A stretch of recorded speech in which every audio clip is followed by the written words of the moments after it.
Russian President Vladimir Putin, an accused war criminal in the West, a guest of honor in Beijing. Chinese President Xi Jinping feasting with a fellow strongman, triumphantly toasting their vision of a new world order.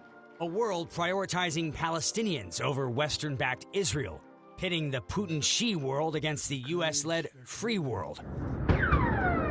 Russia and China refusing to strongly condemn the Hamas attack. Putin placing blame on the U.S. for the conflict, not Hamas gunmen, who also took Russian lives. Both Beijing and Moscow criticizing Israel's actions, condemning Tuesday's deadly hospital blast. The Palestinians say hundreds died. Russia calling it an act of dehumanization, urging Israel to prove its innocence. China says Israel played a part in provoking Palestinian rage.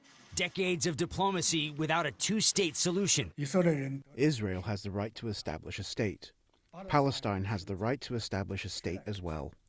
China's heavily censored social media overflowing with pro-Palestinian posts and plenty of anger aimed at Israel and the U.S.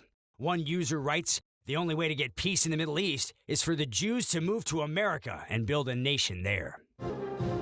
President Xi welcomed Palestinian President Mahmoud Abbas in June, part of Beijing's bid for a bigger role in Mideast diplomacy and its desire to reshape the U.S.-led world order, building on the historic deal it brokered this year, restoring ties between Iran and Saudi Arabia. China says it's sending a special envoy to the Middle East to help with a political settlement. China and Russia now calling for a ceasefire in Gaza, positioning themselves as possible peacemakers, both ignoring the irony of Putin's own brutal war, spilling blood on the battlefields of Ukraine. Far from the front lines, the leaders and representatives of some 140 nations are expected here in the Chinese capital. Leaders of key Western allies noticeably absent.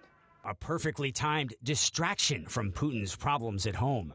Parading himself before flocks of friendly state media outlets, Putin's heaping praise on China's powerful leader and Russia's loyal patron, Xi Jinping. He makes long-term plans for the future. It's what differentiates the true world leaders from what we call temps. Temps only show off on the world stage for about 5 minutes before becoming lost to world history. Putin and Xi, possibly leaders for life, predicting a global power shift, the decline of democracy, the rise of strongman rule. Will Ripley, CNN, Beijing.